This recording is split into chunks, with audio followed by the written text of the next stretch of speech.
하나님 편에 서라, 하나님 편에 서라 한 제목으로 말씀 나누겠습니다. 오늘 본문의 19절, 20절 보시면 하나님은 에스겔에게 다시 말이 아닌 몸으로 하는 행동의 예언, 상징적인 예언 행위를 명하시고 있어요. 그래서 바벨론 왕의 칼이 올 두 길을 그리라고 합니다.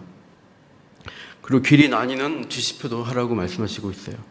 그 19절에 너는 바벨론 왕의 칼이라는 표현을 쓰는데, 이 바벨론 왕의 이 칼, 그러니까 바벨론 왕이 칼로 심판하는 하나님의 심판의 도구가 되어서 온다는 것을 예언한 것입니다. 바벨론에서 암몬과 유다로 이르는 길이 이제 한 가지 길로 쭉 이어집니다. 쭉 한 길로 오다가 암몬과 유대 두 나라가 가까이 근처에 이르게 되면은 이 두 갈래길로 이제 갈라지게 되죠.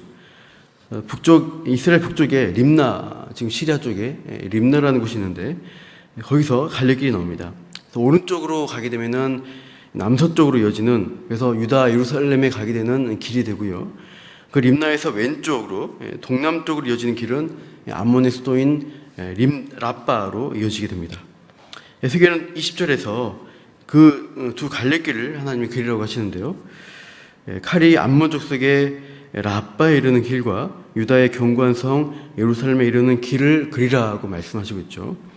막대기 같은 걸로 땅에 그림을 그리면서 바벨론 왕이 가는 길, 바벨론부터 이어지는 한 길로 쭉 가다가 갈라지는 갈래길 해서 이 바벨론 통한 칼의 심판이 어느 길로 이어서 오게 되는가, 이것을 행동으로 예언하게 되는 것이죠. 21절 보십시오. 바벨론 왕이 이제 그 행동 예언하면서 갈래길 두 길 어귀에서 점을 친다는 것을 말씀하고 있습니다. 그래서 어디로 먼저 갈 것이냐, 어디를 먼저 칠 것이냐를 결정하는 것이죠. 두 가지 방법으로 점을 치는데요. 먼저는 화살로 점을 치는 겁니다.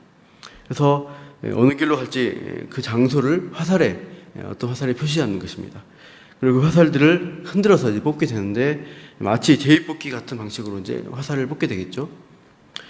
그렇게 해서 자기가 믿는, 바벨론 왕이 믿는 신들이 원하는 방향이, 뜻이 어디 있는가, 이것을 이제 그 방향 찾아서 이제 진격하게 되면은 우리가 반드시 승리할 것이다, 그런 믿음과 확신을 가지고 점을 치는 거예요. 그러니까 신의 뜻에 부합해야 된다라는 어떤 일종의 미신적인, 우상적으로 그 신의 뜻을 묻는다고 할 수 있습니다. 또 다른 한 번 더 점을 더 치는 것은 간점입니다. 그러니까 신에게 희생제물을 바치게 되는데, 그 희생제물의 내장 중에서 간을 꺼내서 그 색깔이나 그 모양을 살펴보고 점을 치는 것이죠. 비슷하게 고대 중국에서 갑골이라는 것으로 점을 많이 쳤습니다. 갑은 이제 우리가 잘 아는 대로 이제 거북의 배 껍질을 가리키고요. 골이라는 것은 주로 소의 뼈라고 합니다. 그러니까 판판한 이 거북의 배 껍질에 불로 달군 쇠꼬쟁이를 이렇게 찌릅니다. 그러면은 그 열기에 의해서 이제 이 배 껍질이 갈라지게 되는데, 아래로 갈라지면은 아니요, 그리고 위로 갈라지면 예스다, 이렇게 두 가지 응답을 얻는다고 해요. 둘 중에 하나가 해석이 되는 거겠죠, 갈라지는 위치를 따라서. 그래서 갑골로 점을 쳐서 답을 얻게 되면은 그 중에 중요한 어떤 점을 친 내용들, 결정된 내용은 그 갑골에 이제 그 한자로 적는 것이죠. 당시에는 한자가 형성되는 초기의 한자 형태입니다. 그래서 이 갑골에 적힌 그 예언을 적은 문자가 이제 황하강 유역에서 발견이 됐는데, 그것을 갑골 문자라고 중국에 이제 지금 많이 발견되어 있죠. 그래서 이제 점이라는 이 한자 모양 자체가 그런 유래를 가지고 있어요. 이 모양의 이렇게 찌르는 모양, 이게 이제 점복자입니다. 그 아래 이제 아래 받침이 입부자가 붙게 되면은 이게 점칠 점자로 되죠. 그러니까 새꼬쟁이로 거북 배가죽을 찔러서 갈라진 모양으로 점을 쳐서 그것을 말한다 했을 때 그게 점칠 점자가 되는 것입니다. 그러니까 이 바벨론의 간점도 그런 방식입니다. 희생 제물의 간을 꺼내봐서 어떤 원하는 모양새나 이것들을 가지고 이쪽이냐 저쪽이냐를 점을 치게 되는 것이죠. 그게 답을 얻은 것. 그렇게 얻은 점괘를 오늘 본문에 22절 보시면 오른손에 이 왕이 얻은 게 오른손에 예루살렘으로 갈 점괘를 얻는 것입니다. 이쪽이 아니니까 이쪽이구나 하는 것을 아는 것이죠. 그래서 먼저 예루살렘 점령을 위해서 이제 성을 공격할 때 쓰는 무기들, 공성태나 또 뭐 여러 가지 토성이나 이런 것들을 하는 장면이 성을 공격한 태세가 22절에 쭉 묘사가 됩니다. 그런데 23절 보시면 전에 그들에게 맹약한 자들이라고 표현되는 사람들이 나옵니다. 바벨론과 맹약한 자들은 남유다 시드기야 왕과 신하나 그 백성들을 가리키고 있습니다. 시드기야가 즉위할 때 이 바벨론 왕 느부갓네살이 주정 언약을 맺었죠. 당신은 내 주인이시고 나는 당신의 종입니다. 이 충성의 맹세를 하게 했습니다. 그래서 시드기야가 이 충성 맹세 주정 언약을 맺고 있었는데 어느 순간 이 애굽의 편에 붙어서 바벨론에 반역을 하게 됐습니다. 그래서 이제 전에 바벨론과 맹약했던 자들이 라는 표현을 이제 23절에 쓰고 있습니다. 근데 그들이 자기들 배반한 자기들을 치러 오는 이 바벨론 왕의 점괘, 그래서 예루살렘 먼저 치러 온다는 소식을 듣지만 어떤 식의 반응하냐 보니까 그것을 거짓 점괘로 여긴다라고 하고 있어요. 그러니까 거짓이다 이렇게 무시하는 것입니다. 와서 쳐서 우리를 이기지 못한다라고 이 바벨론 왕의 이 공격을 해서 무시하는 거죠. 성경적으로 볼 때 이 바벨론 왕이 친 이 점술, 그러니까 아까 21절 마지막에 보시면 화살을 흔들어서 결국 우상에게 묻는다는 것이죠. 우상신, 그런 신탁을 받은 것들이 성경적으로 볼 때는 하나님이 원하시는 행동이 아닙니다. 우상에게 점을 친다 이것은 무의미하고 거짓된 신에게 묻는 것이죠. 그러니까 이 우상적인 신탁을 하나님의 뜻이라고 할 수가 없겠죠. 그러니까 하나님 원하시는 성경에서는 율법에서는 그것들을 거짓된 것으로 표현했습니다. 그래서 교과서적으로 하나님 백성의 상식으로 봤을 때 그런 식의 점괘는 맞지 않는 거다. 우상에서 비롯된 것이니까 미신이다. 맞는 생각입니다. 그러나 결과는 어떻습니까? 이 역사적 결과는 이 바벨론 왕이 예루살렘을 먼저 진격해 와서 그 심판했던 우상적 신탁이 맞죠. 결국 그 신탁대로 예루살렘은 멸망을 하게 됩니다. 하나님 뜻인 것입니다. 그러니까 두 갈래길에서 이 바벨론 왕이 점을 칠 때 사실상 그 전에 하나님은 이 예루살렘을 멸망하기로 작정을 하셨어요. 남유다를 멸망하기로 결정하셨습니다.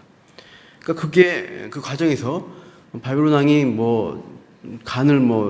짐승의 간을 열어보고 또 화살을 막 흔들어서 꺼내보고 하는 것들이 굉장히 미신적인 모습으로 나타났지만 하나님은 거짓된 점괘라고 판단할 수 있겠지만 그 미신적 점괘도 하나님이 사용하셔서 그 과정을 통해서 예루살렘을 남유다를 멸망시키는 가운데 이 바벨론 군대를 움직이셨던 것입니다. 23절 보십시오. 하반절에 바벨론 왕은 와서 어떻게 해요? 그 죄악을 기억하고 그 무리를 잡으리라 라고 말씀하십니다. 그 죄악을 기억하고 그 무리를 다 사로잡는 것입니다. 그 무리라는 것은 아까 말한 시드기야 왕의 무리입니다. 하나님 말씀의 지식을 이용해서 자기들을 치려는 바벨론의 점괘는 거짓이다 그렇게 폄하하고, 하지만 정작 자신들의 죄를 지적하시는 이 하나님 선지자를 통한 하나님의 말씀은 전혀 듣지 않는 이 무리를 하나님이 이제 바벨론을 들어서 심판하시려고 하는 거예요. 바벨론 왕의 입장에서는 맹약에 대해 반역한 그 죄악을 기억하고 잡으러 오는 것입니다. 그런데 이 심판이 하나님의 입장에서는 역사적으로 항상 하나님과의 언약을 깨왔던 이 백성의 죄, 그 선지자들의 경고에도 회개하지 않고 자기 마음대로 행하는 이 백성들의 죄악들을 기억하시고 그것들을 들춰내서 벌하시는, 심판하시는 그러한 하나님의 심판으로 나타나는 것이죠. 24절 보십시오. 그래서 하나님이 이렇게 말씀하십니다. 그러므로 주 여호와께서 이같이 말씀하셨느니라. 너희의 악이 기억을 되살리며 너희의 허물이 드러나며 너희 모든 행위의 죄가 나타났도다 이렇게 하죠. 그 23절 마지막에 나온 대로 24절에서도 말씀하십니다. 너희가 기억된 바 되었은즉 그 손에 잡히리라. 바벨론 왕이라는 심판의 도구의 손에 잡혀서 죽든지 포로로 잡혀가든지 할 것이다. 근데 이렇게 하는 이유는 하나님이 너희들이 지금까지 해왔던 죄악을 드러내서 이제 징계하는 것을, 심판하는 것임을 말씀하십니다. 25절 보십시오. 구체적으로 표현합니다. 너 극악하여 중상을 당할 이스라엘 왕아라고 표현하죠. 이 왕은 구체적으로 시드기야 왕입니다. 너의 심판의 날이 왔다는 것이에요. 그래서 중상, 아주 심하게 큰 상처를 받을 정도로 찌르는 것입니다. 그런 심판을 받는데 26절 보십시오. 이제 중간에 관을 제거하며 왕관을 벗길지라 되어 있습니다. 그러니까 왕의 신분에 계속 올라서 하나님이 보여주실 거야. 내가 계속 이 나라를 왕위를 이어갈 거야라고 했던 그것들을 꺾어버리시고 어떻게 하시죠? 높은 자를 낮추신다는 거예요. 27절 보십시오. 내가 엎드러뜨리려니 와 이렇게 말합니다. 같은 말을 3번 연속 반복한다는 것은 심판을 강하게 확정한다는 표현입니다. 너를 온전하게 진정으로 너를 엎드러뜨리겠다, 떨어뜨리겠다 이렇게 말씀하시고 있죠. 그리고 28절, 29절 보시면 이렇게 이스라엘 왕 시드기야를 목표로 완전한 심판을 행하시는데 그러면 암몬은 봐주더냐? 그 갈래길에서 나눠줬던 암몬은 그렇지 않다는 거죠. 예루살렘 심판 다음에 암몬도 바벨론이라는 심판의 도구로 칼을 뽑아서 어떻게 하시죠? 28절 보시면 하반절에 죽이며 멸절하겠다라고 말씀하십니다.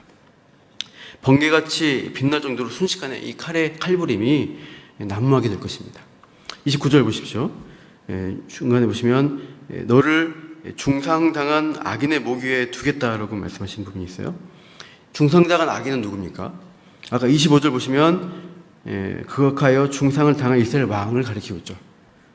그러니까 이 시드기야 왕이 당한 그 운명과 같은 결과를, 똑같은 죄악에 대한 심판을 이 암몬에게도 행하겠다라는 경고를 하시고 있는 것입니다. 그래서 이 암몬도 죄악의 마지막 때가 이르게 될 것이다. 똑같이 바벨론에 같이 반역한 민족이 암몬이었습니다. 그래서 이렇게 심판을 행하는데 이 두 나라의 심판이 나오는데 근데 그걸로 심판이 끝나지 않을 것을 경고하십니다. 남유다 하나님이 그러니까 남유다 편인 줄 알았는데 남유다 편이 아니라 예루살렘이 멸망한 거 보니까 이 바벨론 왕의 우상적 점괘도 함께 하신 하나님으로 최종적으로 심판의 도구였던 바벨론과 함께 했던 그 하나님이 최종적으로는 이 심판의 도구였던 바벨론 역시 심판주로서 나타나십니다. 그게 30절에서 32절에 나옵니다. 30절 보십시오. 그러나 그 칼집에 꽂을저다라고 표현하십니다. 그러니까 칼이 도구였던 바벨론이 원래 있던 자리로 돌아가는 것을 칼집에 꽂는다고 표현합니다.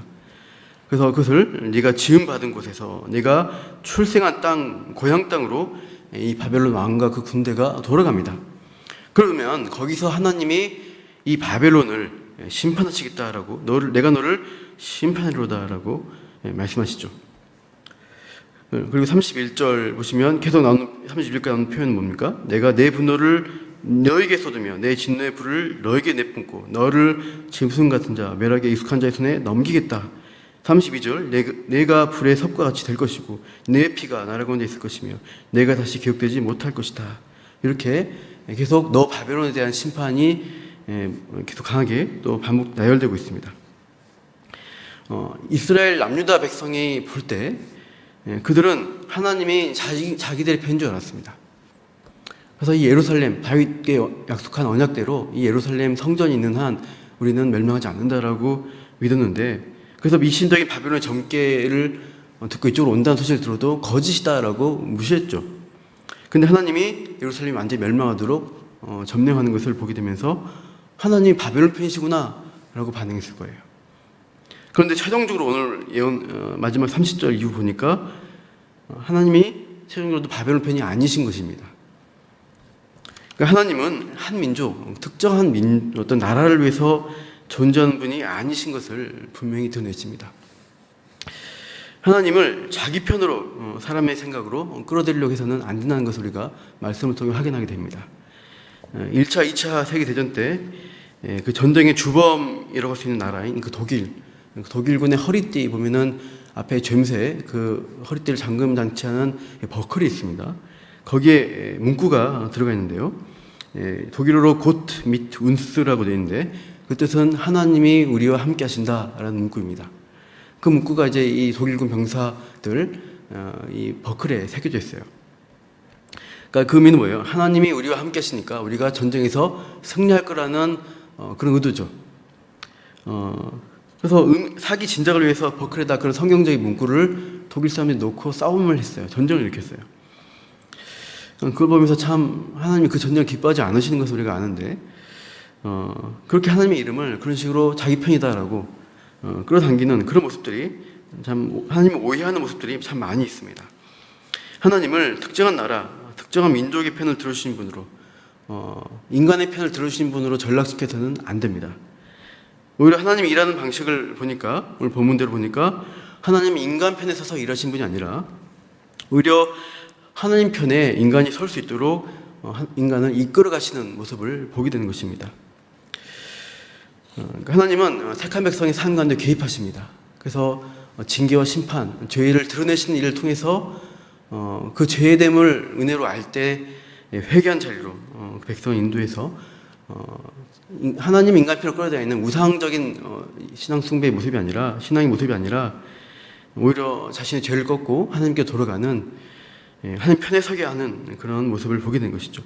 그래서 우리가 회개 자리에서 이제 십자가 은혜를 붙들면서 하나님 편에 서서 우리가 항상 하나님 편에 서서 우리가 신앙생활로 하나님을 바르게 믿는 자리로 나아가는 오늘 또 그렇게 오늘 하루 살아가는 저 여러분 되시기를 선포합니다. 말씀드립니다.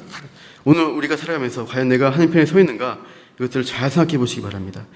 나를 높여달라, 나의 편에 서달라라고 우리 새벽에 기도할 것이 아니라 낮은 자를 높이고 높은 자를 낮추시는 그 하나님이 나를 다듬으셔서 하나님 편으로 이끌어 주실 것을 믿고 따르는 결단의 기도를 하시기를 축원합니다. 기도하겠습니다.